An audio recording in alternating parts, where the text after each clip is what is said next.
Hello, isang mapagpalang araw po muli sa akin mga followers, subscriber. Ngayon po ako magluluto po ako ng roast chicken with sotanghon soup. So, nagsaute muna ako ng garlic. So, yung garlic ngayon is golden color na siya. So, ito yung chicken na gagamitin ko kasi nag-roast ako kahapon ng chicken. So, hindi naman naubos. So, hinimay-himay ko siya. Gagawin ko ngayon soup. So, ayan. Golden brown yung aking garlic. So, i-add ko yung aking onion. So, add ko na yung aking onion. So, make sure the onion maging tender siya bago natin ilagay yung ating ingredients.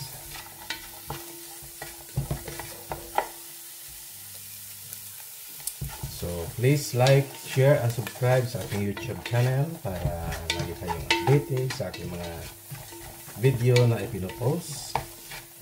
Dahil po sa bawat subscribe nyo, kayo po ay nakakatulong sa aking layunin na makatulong sa kapwa. Dahil po aking channel is for charity. So, that time po na pinapasahod na po ni YouTube, lahat po nakikitain ko ay bibigay ko sa gawang gawa.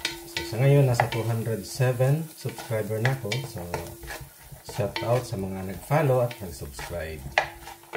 So, malayo pa yung 1,000 bago ako kumita. So, nawa patuloy niya akong suportahan sa aking channel na ito. Para ma-share ko naman sa inyo yung aking knowledge sa cooking. At least pag napanood kayo na aking video, sa mga nanay, tatay, baka nahihirapan kayo kung ano yung mga lulutuin nyo. At least dito, pag nakakapanood kayo sa mga video ko, kakaisip kayo ng mga idea na pwede nyong lutuin. Kasi minsan, mahirap din mag-isip kung ano yung ating mga ipiprepare na pagkain sa ating mga anak. So, at least dito makakuha kayo ng idea. So, yan. Okay na yung aking garlic sa onion. I-add ko naman yung aking fresh tomato. So, add natin yung tomato.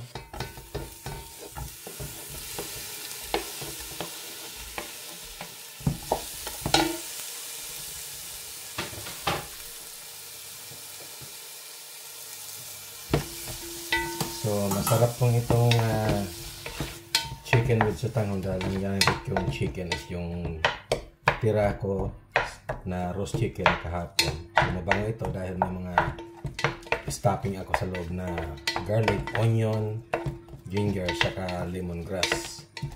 So, lahat ng mga ano yun ihasama ko dito para mas mabango at masarap yung flavor.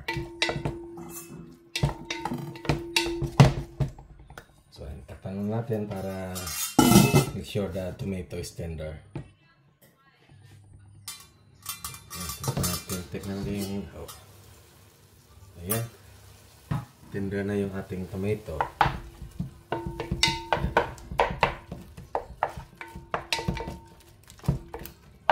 So, lalagyan na natin ito ng stocks o tubig para mapakuluan natin yung ating hinimay-himay na chicken galing sa roast ko kahapon. So, ayan make sure the onion and tomato is tender bago natin i-add yung water.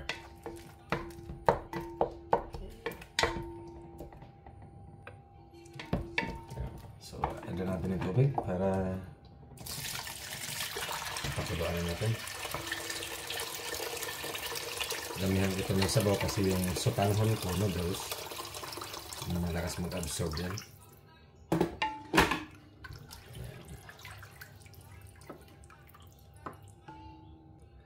So, lagyan natin yan ng vegetable stock.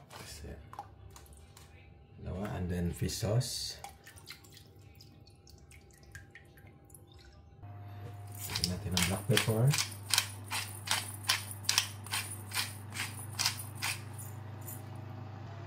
And then, takpan natin. Pag nagulog na sa saka ko, i-add yung ibang ingredients. So, So habang nagluluto ako ng aking sutanghon soup, meron naman akong i-deep fry dito na isda. So ang lalaki nito. Ito pa yung bigay sa akin ng mga fisherman dito sa Scotland. So libre lang ito. So marami akong stock dyan sa freezer ko. Punong-puno yung freezer ko. Dalawang freezer ko puno ng isda. Mga seafoods, pusit, scallop. So after ko yung magawa ng sutanghon soup, ako naman i-deep fry dito. Kasi madalas ko naluto nito, laging inihaw. Kaya minsan sinasabawan ko. Ngayon mag-ano naman ako.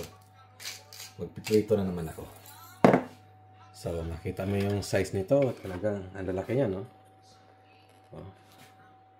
Malaki niyan, sarap niyan. So habang nagluluto ako ng sutanghon ko, magdi-deep fry ako may ng fish ko. Ayan, mag-i-steam naman ako ng aking sprouts.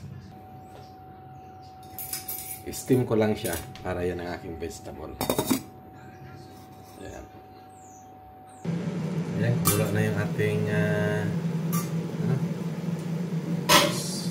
pinakuluan. So, ilalagay ko na yung aking chicken na hinimay. Ayan, from yesterday roast chicken.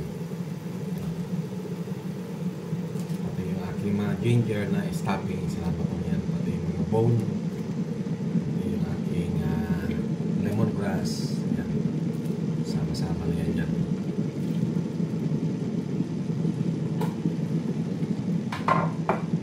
So talagang napakasarap nito. Talagang lahat ng flavor ng aking roast chicken kahapon nandito. Tapos takpan natin. Ilagyan natin yung sutanghon. So, ayan. I-add ko na rin yung aking sutanghon noodles.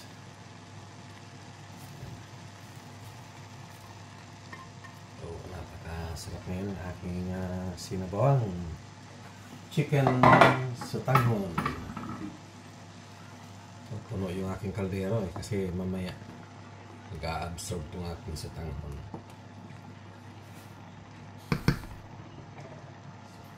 Siya ng black pepper, medyo spicy siya.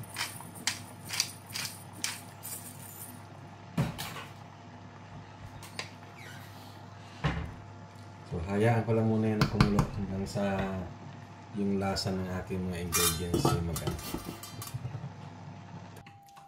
So ito, ready na ito ang aking chicken sutanghon soup. Ready na siya, oh. So ngayon, lalagyan ko siya ng vegetable. Yan o. Ginawa kong dice celery sa carrots. So, lulutuin ko na ito ng mga 5 minutes. Yan ko lang siya. Tapos lalagyan ko ng spring onion last minute siya. So, 5 minutes siya. So, ayan. Luto na rin yung aking sprouts. Oh. Steam lang siya. Okay na ito yung aking soup. So last minute lalagyan ko siya ng spring onion. Nilagyan ko rin siya ng sili para mabango. So kasi may spicy. So, ayan, ito na yung aking soup. So isa-swap ko naman siya. Dahil ako mag-deep fry ng fish. So dito naman ito isa.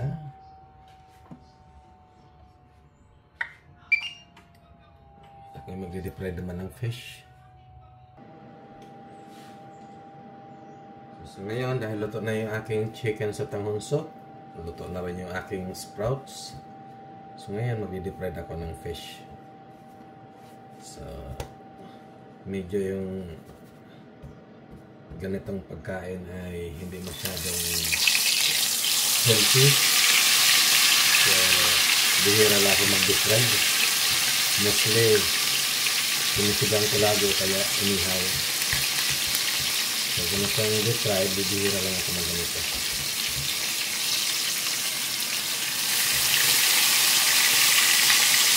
Mix ko rin kasi ito eh.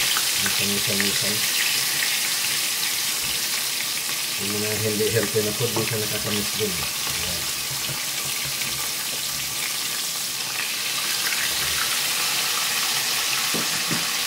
Ayan, malaki yung isda nito.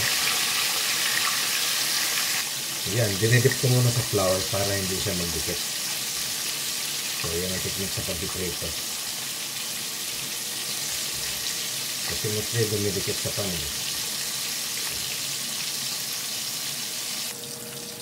Ayan, i-stir natin. So, after ko na magluto nito, ilalagay ko sa isang tray. Tapos iwawalan ko sa oven para medyo mabawasan yung mantika niya.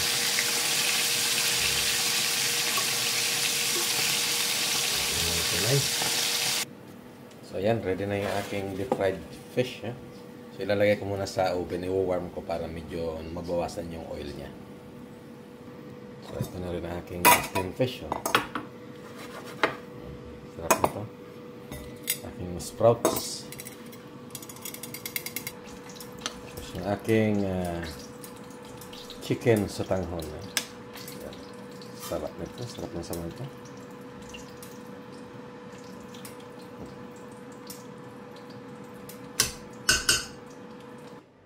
So muli po ako nagpapasalamat sa inyong panonood sa aking YouTube channel. Hanggang sa muli po, God bless.